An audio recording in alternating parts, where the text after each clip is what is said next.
প্রথমেই জানিয়ে দেব, যুক্তরাষ্ট্র ইরান পাল্টাপাল্টি হামলার দাবি, যুদ্ধবিরতি নিয়ে শঙ্কা। এরপর জানবেন, ইরানকে গোপনে ড্রোন দিতে চেয়েছিল রাশিয়া, ফাঁস হলেও গোপন নথি। এরপর জানিয়ে দিব, হরমুজ চলবে ইরানের নিয়মেই। সর্বশেষ জানবেন, এবার একযোগে 3 দেশে হামলা চালালো ইরান। এতক্ষণ শুনছিলেন সংবাদ শিরোনাম, এখন বিস্তারিত। হরমুজ প্রণালীকে কেন্দ্র করে আবারও তীব্র উত্তেজনায় জড়িয়ে পড়েছে যুক্তরাষ্ট্র ও ইরান।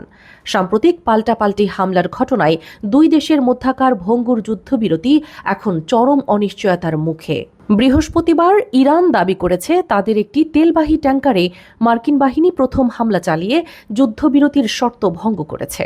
এর জবাবে ইরানের ইসলামিক রেভলিউশনারি গার্ড ক্রপস মার্কিন নৌবাহিনীর যুদ্ধজাহাজ লক্ষ্য করে ব্যাপক ক্ষেপণাস্ত্র ও ড্রোন হামলা চালায় বলে জানানো হয়েছে। ইরানের রাষ্ট্রীয় সংবাদ মাধ্যমে বরাতে জানা যায়, জাস্ক বন্দরের কাছে চলাচলরত একটি তেলবাহী ট্যাঙ্কারে মার্কিন বাহিনী হামলা চালায়।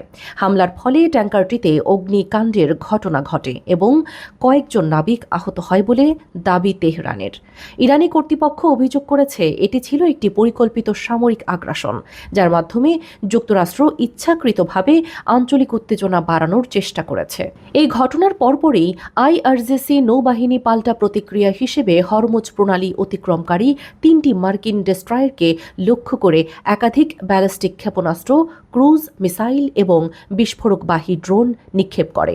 ইরান দাবি করেছে তাদের হামলায় মার্কিন নৌবাহিনীর জাহাজগুলো ক্ষতিগ্রস্ত হয়েছে এবং যুক্তরাষ্ট্রকে সরাসরি জবাব দেওয়া হয়েছে। তবে যুক্তরাষ্ট্রের সেন্ট্রাল কমান্ড ইরানের এ দাবি প্রত্যাখ্যান করেছে। তাদের ভাষ্য অনুযায়ী মার্কিন প্রতিরক্ষা ব্যবস্থা সফলভাবে সব ধরনের হামলা প্রতিহত করতে সক্ষম হয়েছে এবং কোনো যুদ্ধজাহাজের ক্ষতি হয়নি। একই সঙ্গে সেন্টকম জানায়, আত্মরক্ষামূলক পদক্ষেপ হিসেবে মার্কিন বাহিনী ইরানের কয়েকটি সামরিক স্থাপনায় পাল্টা বিমান ও ক্ষেপণাস্ত্র হামলা চালায়। মার্কিন হামলার লক্ষ্যবস্তু ছিল ইরানের কেশম দ্বীপ, বন্দর আব্বাস, মিনাব এবং সিরি শহরের সামরিক ঘাঁটি ও ক্ষেপণাস্ত্র স্থাপনা। যুক্তরাষ্ট্র দাবি করেছে এসব স্থান থেকে আঞ্চলিক নৌপথে হামলার সমন্বয় করা হচ্ছিল। হামলার ফলে কয়েকটি সামরিক অবকাঠামো ধ্বংস হয়েছে বলে মার্কিন কর্মকর্তারা জানিয়েছেন, যদিও ইরান এখন পর্যন্ত ক্ষয়ক্ষতির পূর্ণাঙ্গ তথ্য প্রকাশ করেনি। বিশ্লেষকরা মনে করছেন, হরমুজ প্রণালীকে ঘিরে এই সংঘাত আন্তর্জাতিক জ্বালানি বাজারের জন্য বড় ধরনের ঝুঁকি তৈরি করতে পারে। বিশ্বের উল্লেখযোগ্য পরিমাণ অপরিশোধিত তেল এই প্রণালী দিয়ে প্রতিবাহিত হয়। বিশ্বের উল্লেখযোগ্য পরিমাণ অপরিশোধিত তেল এই প্রণালী দিয়ে পরিবাহিত হয়। ফলে সেখানে যে কোনো সামরিক উত্তেজনা বিশ্ববাজারে তেলের দাম বাড়িয়ে দিতে পারে। ইতোমধ্যে বিভিন্ন আন্তর্জাতিক বাজারে তেলের দামে অস্থিরতা দেখা দিয়েছে। আন্তর্জাতিক সম্প্রদায়ও পরিস্থিতি নিয়ে উদ্বেগ প্রকাশ করেছে। জাতিসংঘ, ইউরোপীয় ইউনিয়ন এবং বিভিন্ন আঞ্চলিক শক্তি উভয় পক্ষকে সংযত থাকার আহ্বান জানিয়েছে। কূটনৈতিক মহলের আশঙ্কা, এই সংঘাত আরও বিস্তৃত আকার ধারণ করলে মধ্যপ্রাচ্যে নতুন করে বড় ধরনের যুদ্ধ পরিস্থিতি সৃষ্টি হতে পারে। এদিকে ইরান জানিয়েছে তারা নিজেদের সার্বভৌমত্ব রক্ষায় প্রয়োজনীয় সব ধরনের পদক্ষেপ নিতে প্রস্তুত। অন্যদিকে যুক্তরাষ্ট্রও হুঁশিয়ারি দিয়ে বলেছে তাদের বাহিনী বা মিত্রদের ওপর হামলা হলে কঠোর জবাব দেওয়া হবে।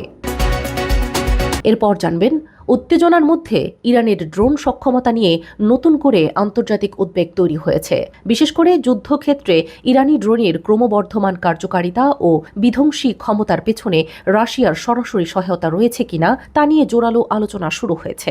ব্রিটিশ সাময়িকী দ্য ইকোনমিস্ট এর এক বিস্ফোরক প্রতিবেদনে দাবি করা হয়েছে, রাশিয়ার সামরিক গোয়েন্দা সংস্থা GRU ইরানকে অত্যাধুনিক ড্রোন প্রযুক্তি সরবরাহ এবং সেগুলোর ব্যবহার প্রশিক্ষণ দেওয়ার পরিকল্পনা করেছিল। প্রতিবেদন অনুযায়ী ফাঁস হওয়া একটি গোপন নথিতে ইরানের জন্য প্রায় 5,000 ফাইবার অপটিক নিয়ন্ত্রিত ড্রোন সরবরাহের প্রস্তাবের কথা উল্লেখ রয়েছে।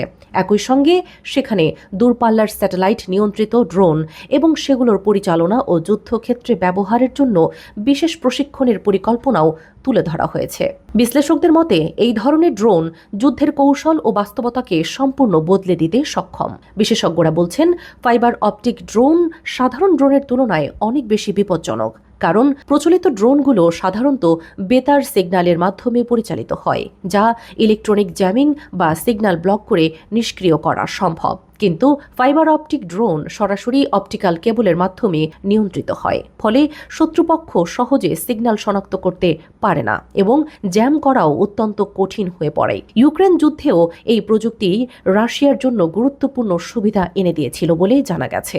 গোপন নথিতে আরও দাবি করা হয়েছে, এই ড্রোনগুলো ব্যবহার করে পারস্য উপসাগরে মার্কিন নৌবাহিনীর ল্যান্ডিং ক্রাফট, যুদ্ধজাহাজ এবং সেনা অবস্থান লক্ষ্যবস্তু করা সম্ভব।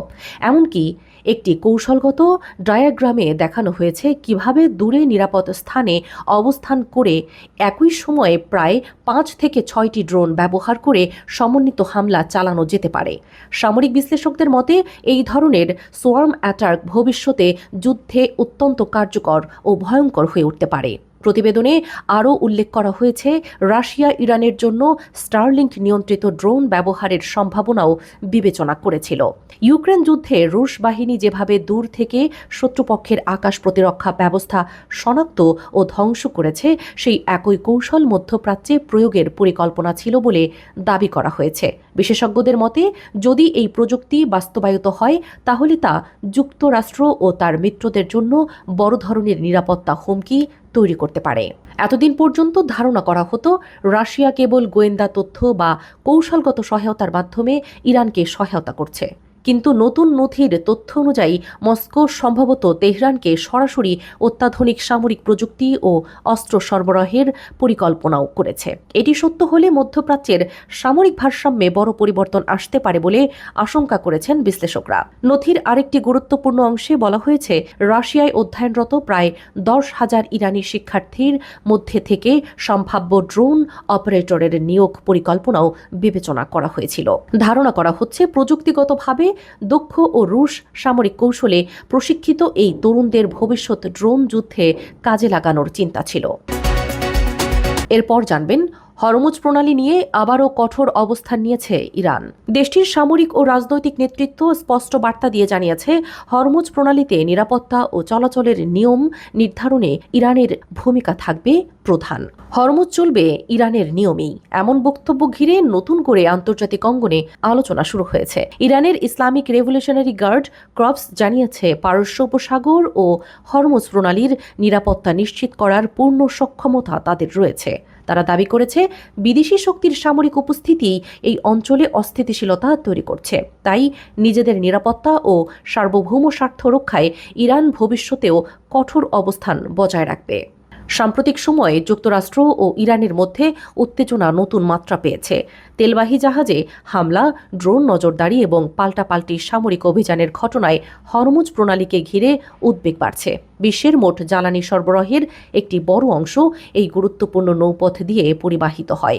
ফলে এখানে যে কোনো সংঘাত সরাসরি বৈশ্বিক অর্থনীতি ও তেলের বাজারে প্রভাব ফেলতে পারে। ইরানি কর্মকর্তারা অভিযোগ করেছেন, যুক্তরাষ্ট্র ও তার মিত্ররা দীর্ঘদিন ধরে এই অঞ্চলে সামরিক চাপ সৃষ্টি করে আসছে।